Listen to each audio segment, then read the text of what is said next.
মাহফুজুল্লাহ ভাই খুব সামনে থেকে টিভি ন্যারেটিভ যেটা তৈরি হচ্ছে সেটাকে উনি কনফ্রন্ট করেছেন। উনি যে সাকসেসফুল কতটা হয়েছেন সেটা পরের বিষয়, কিন্তু যে উনি যে ডিফাই করছেন, আমি জানি না আপনার ন্যারেটিভ আমি নিব না, আপনি যে ন্যারেটিভটা ইম্পোজ করতে চাচ্ছেন আমি সেটার মধ্যে ফ্ল দেখছি, সেটার মধ্যে ভয়ঙ্কর রকমের দুর্গন্ধ দেখছি। এই যে এটা যে বলে ফেলা, এটা তো বাংলাদেশে মানে সত্যিকার অর্থে মেরুদণ্ডওয়ালা সাংবাদিক পাওয়া খুব মুশকিল। আর বাংলাদেশের ইতিহাসে সাংবাদিকরা সত্যিকার অর্থে পাওয়ারফুল পিপলের সাথে কলিউশনের হিস্ট্রিটাও খুবই বাজে।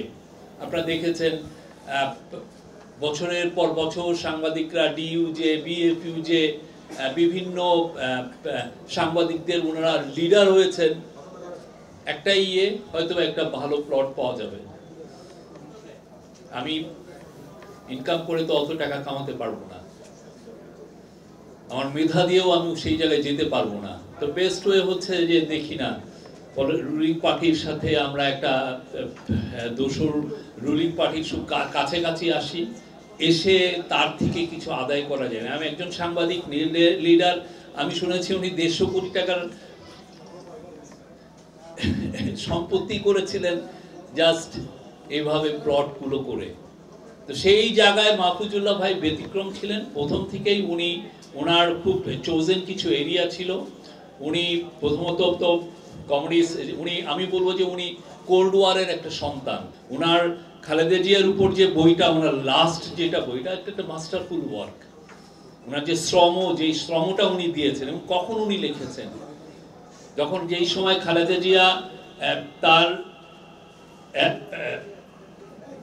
তার যে কোর্টের যে উনি বক্তব্য সেটা ছাপার কারণে যাদেরকে যে সময় লোকজনকে অ্যারেস্ট করা হয়েছে, বিএনপির অ্যাক্টিভিস্টদেরকে অ্যারেস্ট করা হয়েছে, উনি খালেদা জিয়ার জীবনী সেই সময় লিখেছেন, ইংলিশে লিখেছেন।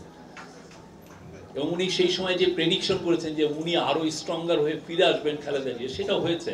মাহফুজুল্লাহ ভাইয়ের সেটা দেখে যেতে পারেন নাই, বাট সেটা কিন্তু হয়েছে, বিকজ ওনার ওই দূরদর্শিতা সেটা ছিল। আমাদের বাংলাদেশের মানে আমরা ফলস হিরোকে ওয়ার্শিপ করি, আমাদের জার্নালিস্টদের মধ্যেও আমরা ফলস হিরো খুঁজি, যে ইনি ওনার উপরে সমস্ত ফুল দিয়ে বর্ষণ করি।